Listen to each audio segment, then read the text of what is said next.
Hey guys, Denise here. And I am actually doing kind of a improv right now and decided to just hop on and do this video because there was a subject that came up, and I've been seeing it come up quite a bit. And I wanted to kind of touch bases on it because so many people are having this issue with getting prospects to join you in your home based business, but how do you do it without selling? So basically what this video is about is how to get prospects to join you and don't sell.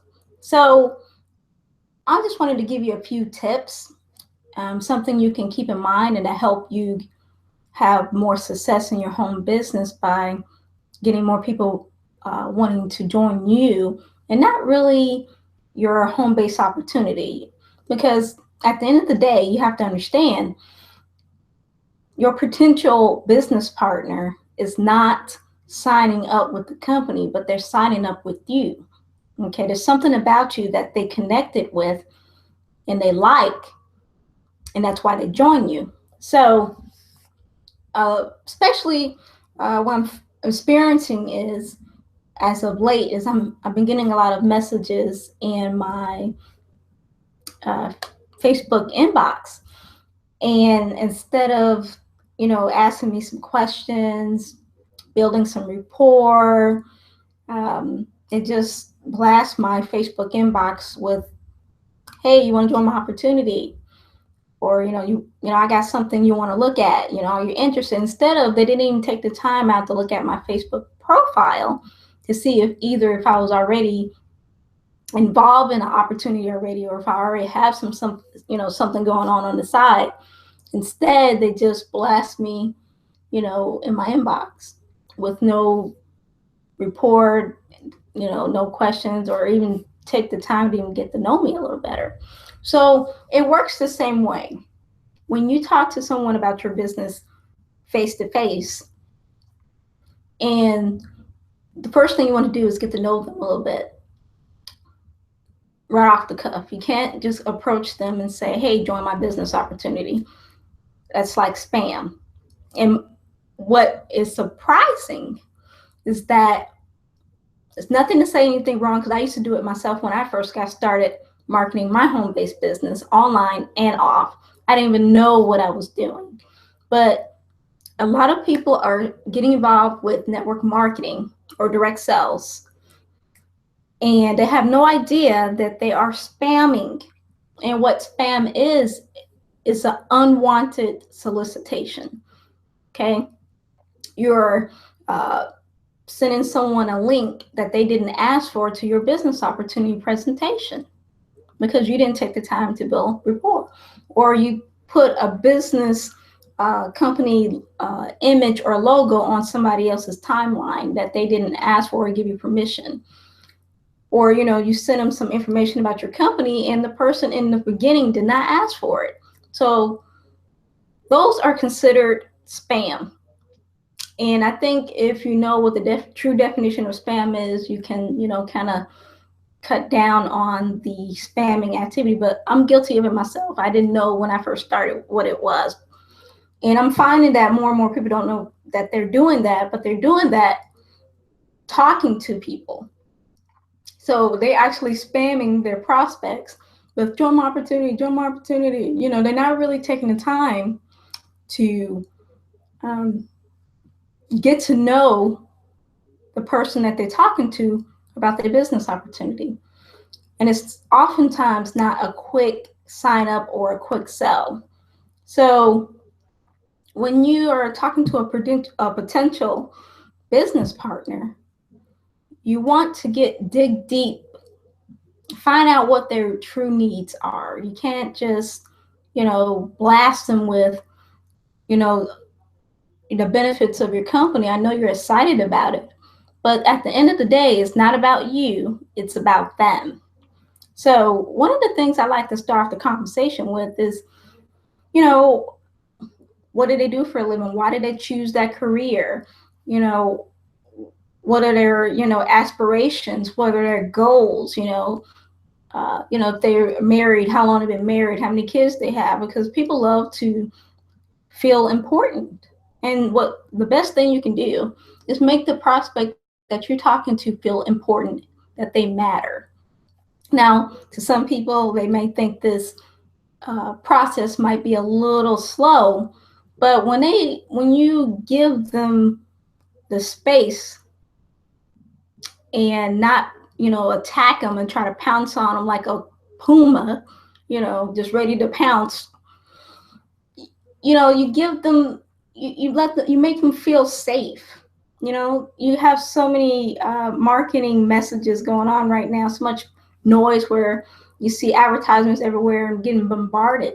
So you kind of have to think it of that way. If you see an advertisement all the time, people tend to get deaf. They don't see it anymore. They become blind to all that noise that they see about people trying to sell them things. So you have to think that way in terms of the mindset of your prospect.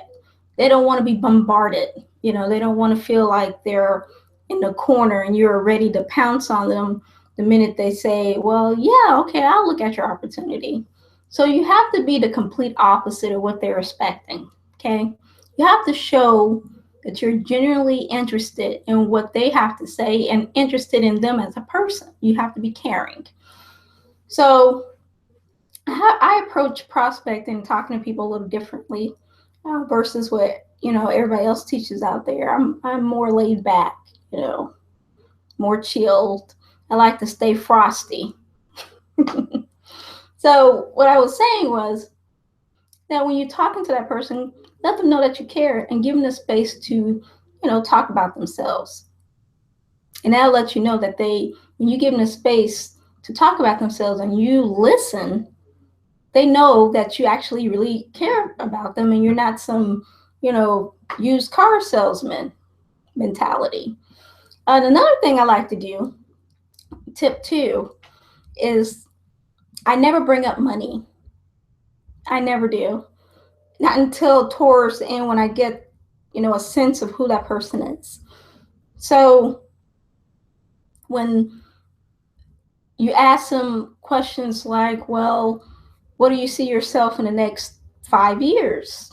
Are you planning to do this career? How long you plan to do this career for? Whatever it is that came up in the conversation, I'm going to use whatever that prospect told me, and I'm going to rephrase it in a way where they're giving me, some insight into what are they looking for in their life or what goals they want to achieve. For example, most people have children who are bound for college, and they don't have, a college savings ready for they're not ready for the kids to go to college because they're trying to figure out how to pay for it. So, one of the prospects I was talking to, he was like, well, honestly, I don't know how I'm gonna send my, daughter to college because, I didn't really prepare for it.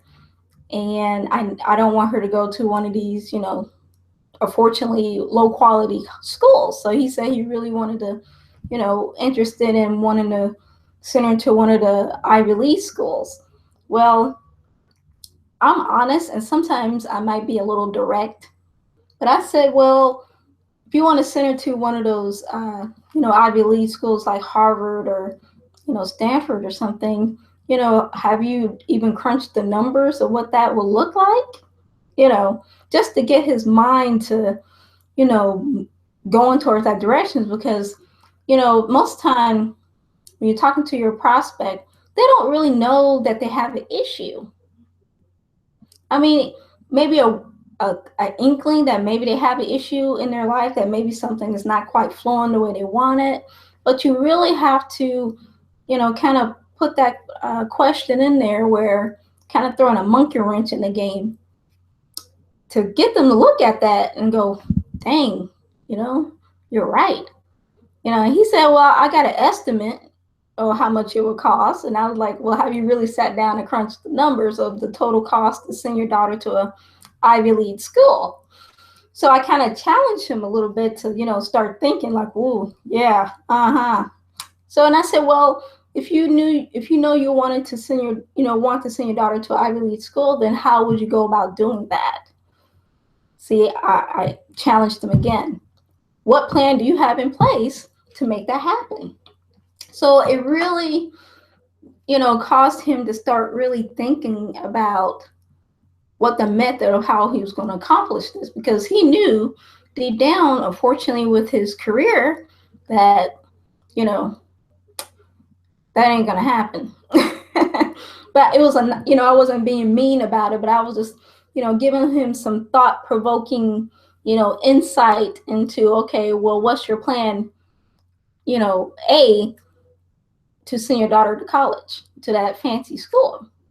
So you want to ask some questions to your prospects, to kind of throw a monkey wrench in there, because when they are ready to sign up with you, they know that you are not someone that's just like a used car salesman and say, hey, I got the best deal over here, you should sign up here. I got the best company over here, you should sign up here. No, you need to really, really dig deep and ask those questions, because if you don't really ask good questions, really good questions, then you won't really find out what pains that your prospects are having.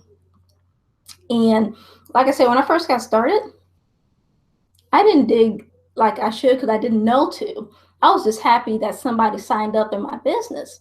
But now that I've been in the industry a little while, I'm learning that you have to ask better questions, because otherwise you can get some people to sign up for you and you're just happy with a sign up. But they may not be cohesive with you as far as your personality is concerned. Maybe you got someone that signed up and maybe they were excited, but then they kind of faded away and never to hear from them again, because they, might have gotten, a negative space, or maybe fears came up because, they weren't sure, to start doubting themselves because they weren't sure if they can do this business. Because honestly, when you get involved in a home-based business, you're going to have challenges. You're going to have to do things that you've never done before most of the time. And that's going to bring up some doubts and some fears. So when you're talking to your prospect, you want to reassure them that you're going to be there to help them through the process. Now, I'm not saying you got to hold their hand, every step of the way, but at least you can be there and guide them and prep them. Give them a guideline to let them know what they're going to face, because I'm not the one that's going to hype things up. I'm going to be honest with you. I'm not going to sit there and sugarcoat stuff for you or tell you what you want to hear. I'm going to tell you the truth. I'm going to be transparent. So when I tell you that, when you talk to someone about the business, you don't need to exaggerate it. You need to be honest about it and be excited about it. People can feel that excitement when you talk about your business. So that's another tip that you might want to keep in mind. Ask better questions. And the more deeper that you dig as far as asking questions of that prospect, the better you are prepared to start the process of getting that person to join your business without trying to sell them. You don't have to be a used car salesman to get people to join your business, because they're going to generally connect with you once you are able to connect with them as a person. Ask those questions and they can see that you're not just trying to get a quick check, or you're in, trying to make a quick buck, So, and I understand sometimes you get involved in a business and you start feeling desperate because you want to see some results. You want to see a confirmation that you made the right decision getting involved in a home-based business or a network marketing opportunity. Well, honestly, there's a process involved. I don't know anybody that got involved in a business opportunity and just like literally just went from, your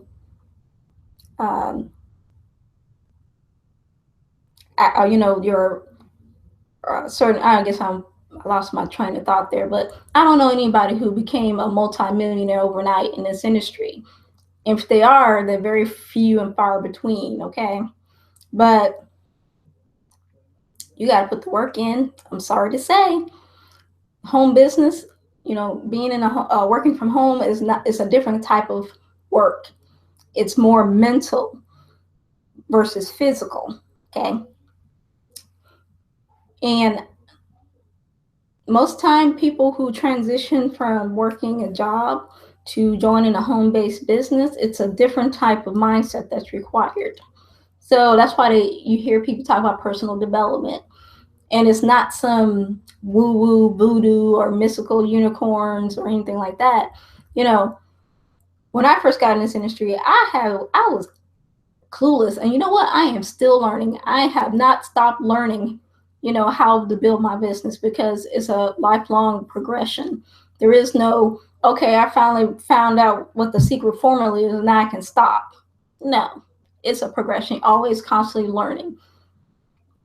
So when people, ask me questions about, is it, you get involved in a home-based business and they're like, well, shoot, can I get rich and overnight? I'm going to tell you no.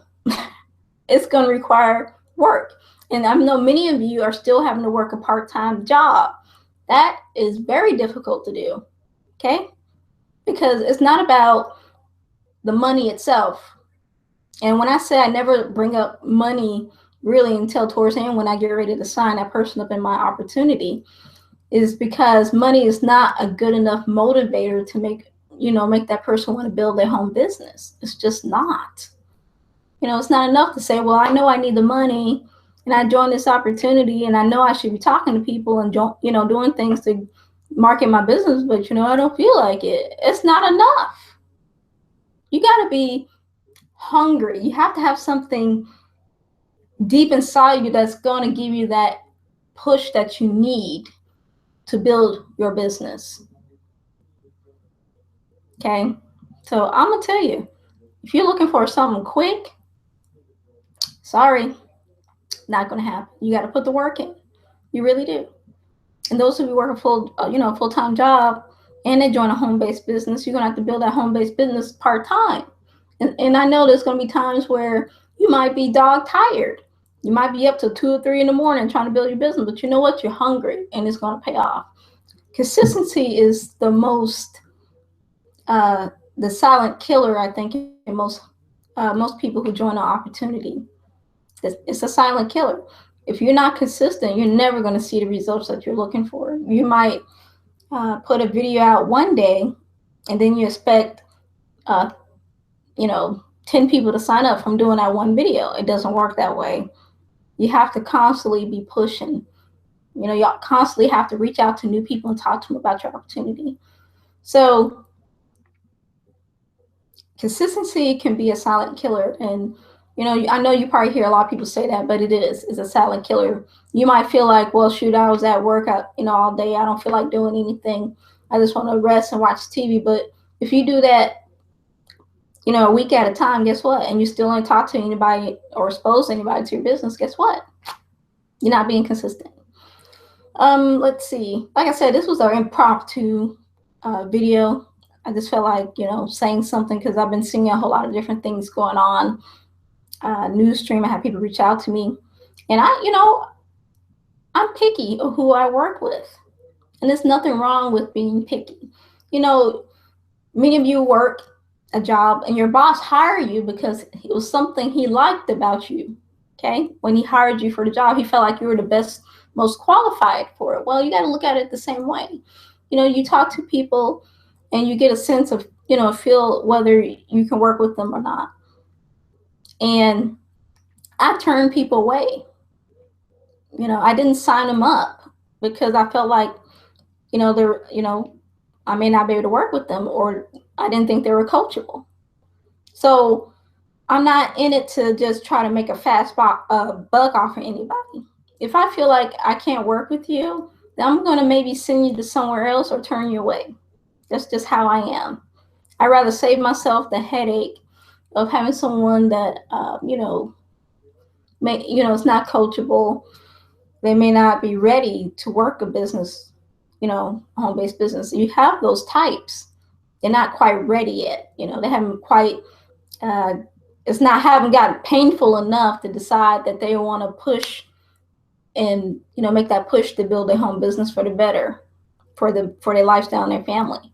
So I have came across people like that. It didn't get painful enough for them. You know, for me, I didn't choose just to work from home full time.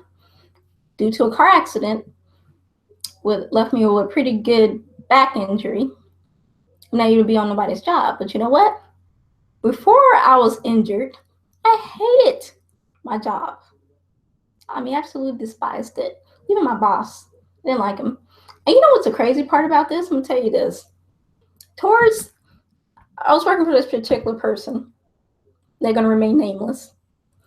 And you know, I used to be all so afraid about losing my job. You know, because I will go up and beyond duty for the same amount of pay. And there was time where I had to stay late, because somebody didn't show up for work. I didn't even get overtime for it. I was just desperate to keep a job. Okay. And this boss wasn't very nice. He would talk to me crazy. Actually, if I recorded him, I probably could have sued him for, uh, verbal abuse. But he was not a very nice person. But as time went on, I don't know what happened. I had a mind shift. Maybe I reached my limit. But I don't know what happened to me. I went from being the yes girl. It didn't matter if I was feeling, pain inside from what he said or what other people were doing, and my workload was just piling up, and I'm still at work at 11 o'clock at night trying to finish my workload so I wouldn't have to deal with it tomorrow or doing other people's workload, because they were either pretending like they couldn't do the job or they're messing up on purpose so they wouldn't have to stay. I don't know. But I was one of those people that just couldn't say no. And it got to a point where I guess I reached my limit. And my boss said something out the way towards me, and believe me, it was like I got possessed. It was like I got possessed. And before I know it, I can't remember what I said, but man, after I got through saying what I was going to say out of my mouth, it was like I said, I felt like I was possessed. I don't even remember what came out of my mouth. But all I know, the whole workplace was quiet. I mean, it was so quiet you can hear crickets. And the boss just stood there, looked at me like, because I told him off in front of everybody. I sure did. So I really thought I was going to get fired. I was actually packing my desk up, ready to get that, my boss coming here and tell me, hey, I'm out. But you know what? It didn't happen. Not until, a couple months after the accident, maybe later till the accident happened. But it didn't happen. Mm-mm. So a week went by and I was still expecting that pink slip or him just telling me, get out, but that never happened. And one day he came to me and he said, can I talk to you? You come in my office. I knew for sure I was done, but he came and he finally talked to me and he said, I apologize. You've been here and you're one of my best workers, and I apologize. I realized that, the way I've been talking to you, no one deserves that, and I was kind of floored. I was kind of floored, I admit it. And, he said, I'm glad that you spoke up, and and the best part about it is I did get a little bit of a raise out of it, but it wasn't like, 15 cents? Wow, 15 cents. Anyway, it made me realize my worth. It made me realize that I was obviously meant for more than just spending the rest of my life at a dead-end job that I know I was never going to reach, a certain level in the company. I knew it was dead end. So when I got in my car accident, it forced me to really look at my whole life. And I realized the things that I was used to doing to traditional ways of supporting your family and yourself wasn't going to cut the cake there. So I was forced to become creative, and finding a new way to earn an income from home. So I just wanted to tell you a little bit of background about that. But, a couple things with dealing with people is that once you find out what their pains are, you can connect with them and they will feel, they'll feel safe. People want to feel safe. They don't want to feel like they're being hunted or chased. Let's see what else I wanted to talk about. Without selling, getting people to join you. Did I cover everything? See, I'm thinking. There was something else I wanted to talk about, but I kind of lost my train of thought. I digressed. Oh,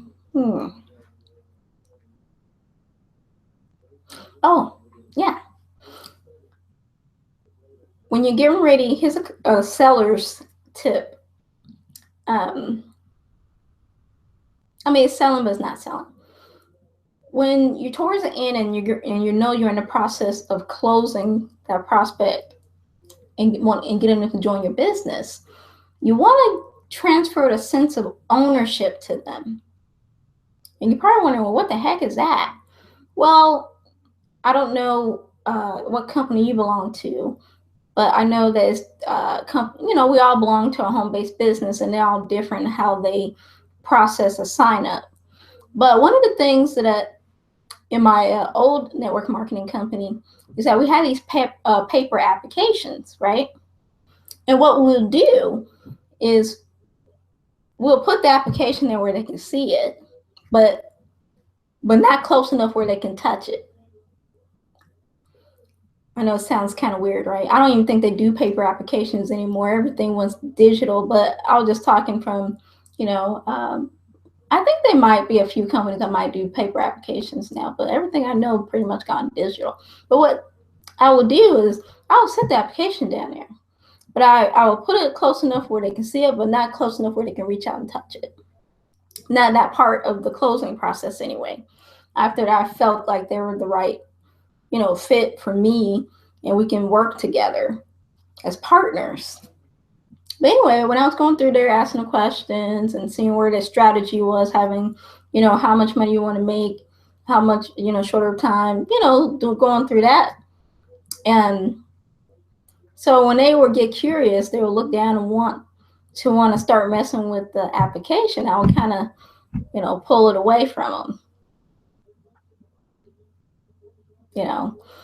And it's kind of like a balance between takeaway and giving them that sense of ownership. So I will deliberately pull the application away from them when they try to reach for it. And I'll still look at them, carry on the conversation. And you still see the look in their eyes. They're just like, okay, they didn't know what was really going on. But the time I was finished, going through the closing questions and the process, it made them want to sign up that much more with me. So don't be, obnoxious about it. Don't be like, you can't have it. Oh. But just simply just do a little bit of a takeaway to let them know that when they do sign up with you, there's a sense of ownership there, and it makes them want to sign up with you even more. So when you start, but like I said, I don't know if some of these network marketing companies, I don't know if they even have paper applications anymore, but that if your company do still have paper applications, then you can do a little bit of a combination of the takeaway, move that paper along inch by inch while you still carry on a conversation with them, asking them questions, still being engaging with them. And when you finally get done with the closing process and they finally, they're ready to sign, to fill out the application. I don't think I have anything else to say, but go ahead and comment below. This was basically, like I said, a random video. I was just coming through a few things that was on my mind. If you have any comments, about what this content was in this video, please let me know and comment below this video.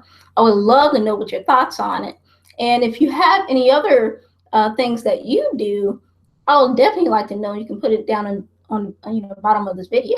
in the video description. So I think that's about it. Like I said, this was kind of a impromptu, random. I didn't have anything else to do, so I decided to just hop on here and just ramble a bit. But if you do like my content and you found value in this video, go ahead and hit the like button, because you'll be helping me out, but you'll also be helping other people out who have the same question as you. So don't forget to subscribe.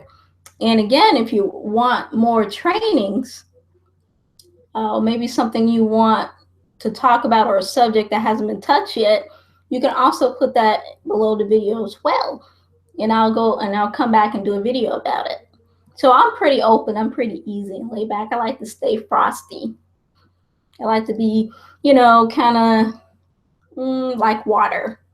I'm not very strict. I like to have fun. I like to make things fun and light. And I can be serious too. So anyway, thanks for watching, and I will see you soon.